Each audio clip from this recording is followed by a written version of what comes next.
अब ज़रा थोड़ा सा आपकी जर्नी की तरफ भी आते हैं। माशाल्लाह 23 साल से आप लोग प्रोफेशनली भी इसको लेके चल रहे हैं, दुनिया भर में परफॉर्म किया। कुछ मुझे बताइए मेन ऐसे मुल्क, ऐसे लोग, ऐसे खित्ते जहाँ पे आपको बहुत पसीराई मिली या जहाँ के जो आपके एक्सपीरियंसेस थे वो आपके लिए यादगार हैं। हमारे लिए हमारे जो अपने लोग हैं वहाँ तो हमने गाया, बड़ी पजीराई मिली, लेकिन जिस तरह हमने कॉमनवेल्थ 2013 में हम गए, हमने गोरों के साथ परफॉर्म किया। स्कॉटलैंड में फेस्टिवल हुआ था, कॉमनवेल्थ गेम। वो हमारी मौसीकी समझ रहे थे, ये हमारे लिए बड़ी अजीब बात थी, और वो हमें दाद दे रहे थे उस चीज़ में। फिर मिस्र में एक रमज़ान फेस्टिवल, हम वहाँ पे गए, 3 दिन के लिए गए थे, लेकिन उन्होंने 2 हफ्ते नहीं आने दिया हमें। हमने जब परफॉर्म किया तो लोगों ने इतना एंजॉय किया उसको इजिप्ट में। हमें फिर वो 3 दिन का टूर था और वो फेस्टिवल था 12 दिन का, फिर हम 12 दिन ही उस फेस्टिवल में गए। 14 मुल्क करीब वहाँ आए थे। रमज़ान फेस्टिवल था, वो जो कंडक्टर था वो इतना परफेक्ट था कि उसको हमारी मौसीकी के बारे में भी इतना अच्छा नॉलेज था कि वो हमें फ्यूजन में भी गवाता था, लेकिन वो हमारी सोलो परफॉर्मेंस ज़रूर रखता था। तो बड़ी पजीराई मिली और अपने मुल्क का नाम भी रोशन किया। लास्ट ईयर हम गए दुबई में, एक 3 रोज़ा फेस्टिवल हुआ पोइट्री का, world Urdu global poetry festival, और पाकिस्तान से हम कुछ बड़े आला पाए के शोरा हम लेके गए थे। मौसीकी का पोर्शन हमारा था, हम गाए वहाँ पे, बड़ा अच्छा मालिक ने इज्जत दी। तो माशाल्लाह हम अपने मुल्क के लिए जो कुछ बन पड़ता है माशाल्लाह। खान साहब, मैं आपसे एक बड़ा सेंसिटिव सवाल करने लगूँ। एक इम्प्रेशन या एक राय ये है कि जो ख़ानदानी गवैये हैं या मौसीकार हैं वो किसी अताई को मौसीकी नहीं सिखाते। अताई से मुराद यानी जो ख़ानदानी गवैये या मौसीकार नहीं है। आप इसके बारे में क्या कहते हैं? क्या यह बात दुरुस्त है? क्या अताइयों का म्यूज़िक पे हक नहीं है? नहीं जी, ये तो एक समझ लें कि इन्होंने एक तो स्टिग्मा लगाया हुआ है, ऐसी बात है नहीं। अब मेरे तो शागिर्द हैं, अभी मैं अलहमरा पे भी मैं टीच कर रहा हूँ, तो वहाँ मेजोरिटी अताइयों की आती है और मैं टीच कर रहा हूँ, बता रहा हूँ। बात सर ये नहीं कि अताई जो हमारे पास आए, चाहे वो अताई हो चाहे वो बेचारा बेसुरा ही हो, लेकिन उसमें इतना पेशेंस होना चाहिए कि हम लोग अभी तक मतलब 23 साल प्रोफेशनली गाते हुए फिर हम लोग नहीं मुतमईन अभी तक, ना होंगे आगे, मुझे यकीन है। हम खुद से मुतमईन नहीं, इतने नुक्स निकालते हैं हम अपनी रिकॉर्डिंग सुन के। किसी और का पता नहीं, लेकिन मैं, चांद भाई, हमारे वालिद साहब, शबीर भाई, हमने कभी अपने स्टूडेंट से कुछ नहीं छुपाया और हमारे स्टूडेंट्स पूरी दुनिया में गा रहे हैं, बड़ा अच्छा गा रहे हैं। Online classes. मुझे याद है मेरे उस्ताद इफ्तिखार हैदर साहब थे, अल्लाह उन्हें जन्नत नसीब करे।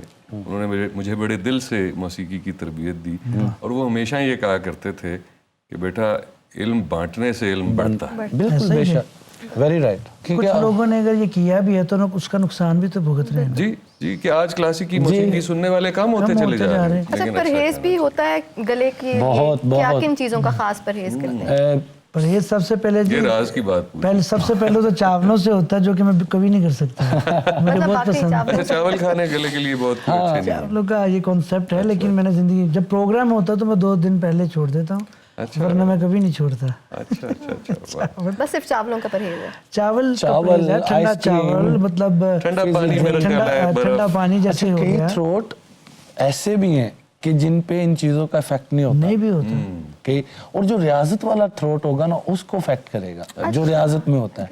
ये बताइए जनाब कि मौसीकी के बुनियादी आदाब क्या है? वाह, क्या कहना है। सबसे पहले तो अदब से ही मौसीकी का शुरू। एक जुमला आपकी नज़र कर रहा हूँ इस प्रोग्राम में जी।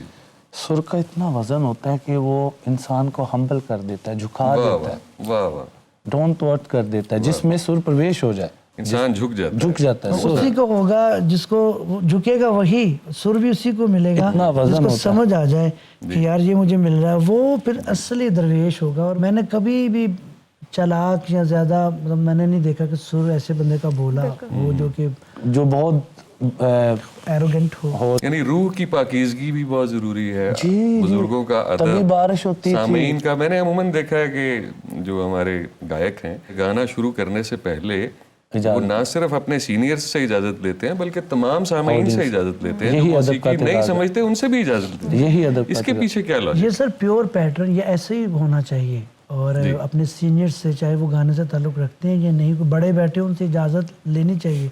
और दूसरा देखिए ना आजकल क्या दौर है, हमारे वक्त में आपको बताऊँ हमारी ज़रूरत नहीं होती थी, हमारे वालिद साहब या बड़े भाइयों कोई बैठे थे, सांस कुछ हुआ होता था कि हम मुंह भी खोलें। आजकल तो इतना बेयर फेस दौर आ गया है कि शागिर्द की कोशिश होती है कि साइड से होकर एंकर ਨੂੰ कह ਦਿੰਦਾ उस्ताद होना तो पहले मेरी एंट्री कर। इतना बेयर फेस अब लोग इतने मतलब बोल्ड हो गए हैं, हालांकि अदब में ही भाग हैं। मौसीकी वही शख्स थोड़ा बहुत सुर में काम कर सकता है जो अदब व अदाब को समझे, सीखे भी, लेकिन ये इन हिदायत को बहुत ढंग से देखे। क्या ये बहुत ज़रूरी है कि आप सिंगर्स का एहतराम ना करें, और आपको बहुत ही गाने का शौक़ है, आप उस्ताद को ना देखें और हर मुमकिन कोशिश करें कि बस मैं किसी तरह कुछ ना कुछ कर दूँ। नहीं, ये ऐसा नहीं होता। अच्छा, जैसे कि आपने बताया कि माशाल्लाह आप लोगों ने अपनी भी बहुत सारी कॉम्पोजिशंस की, अपनी बनाई हुई चीज़ें भी गाई, तो मैं चाहूँगी कुछ अपनी कोई बनाई हुई गज़ल हमारे लिए परफॉर्म करें। जी, मैं अहमद फराज साहब की गज़ल जो चारों कशी और बाहिज़र में कंपोज की है वो आपको पेश करता हूँ। ज़रूर।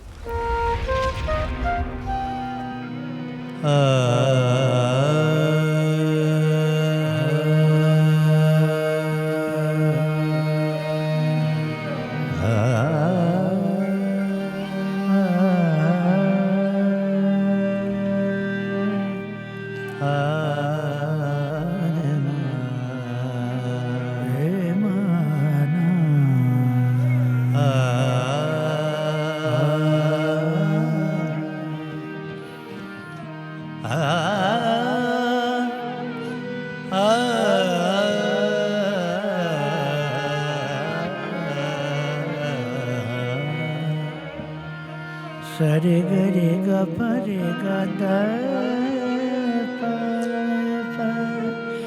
रे दा परे गरे नि सरे सदा दा नि सा। जो चल सको तो कोई ऐसी चाल चल जाना, जो चल सको तो कोई ऐसी चाल चल जाना। मुझे गुमा भी ना हो और तुम बदल जाना, जो चल सको तो कोई।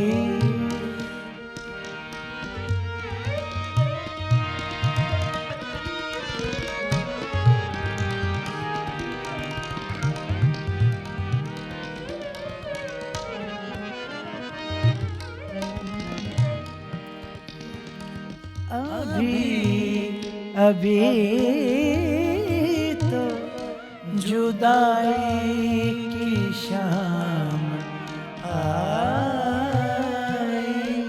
थी,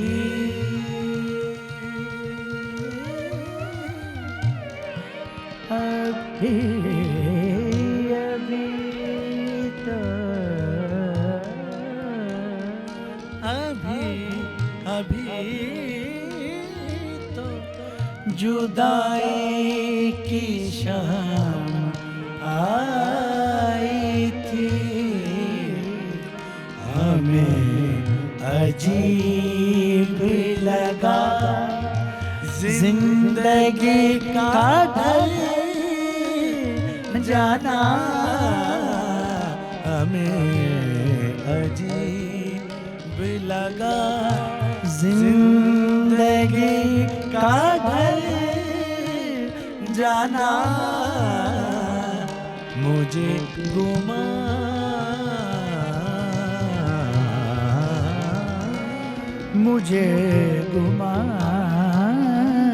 भी न हो और तुम बदल जाना, जो चल सको तो कोई ऐसी चाल चल जाना।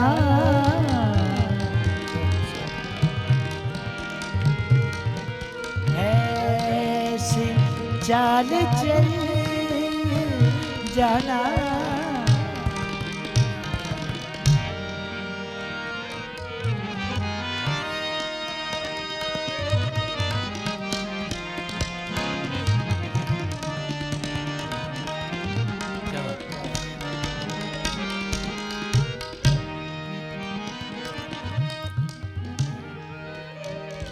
हर एक इश्क और उसके इश्क के बाद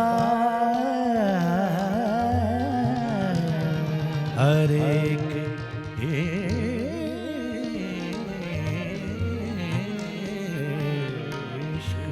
हर एक इश्क और उसके इश्क के बाद फराज इतना भी आसान था संभल जाना, फराज इतना भी आसान था संभल जाना, मुझे गुमा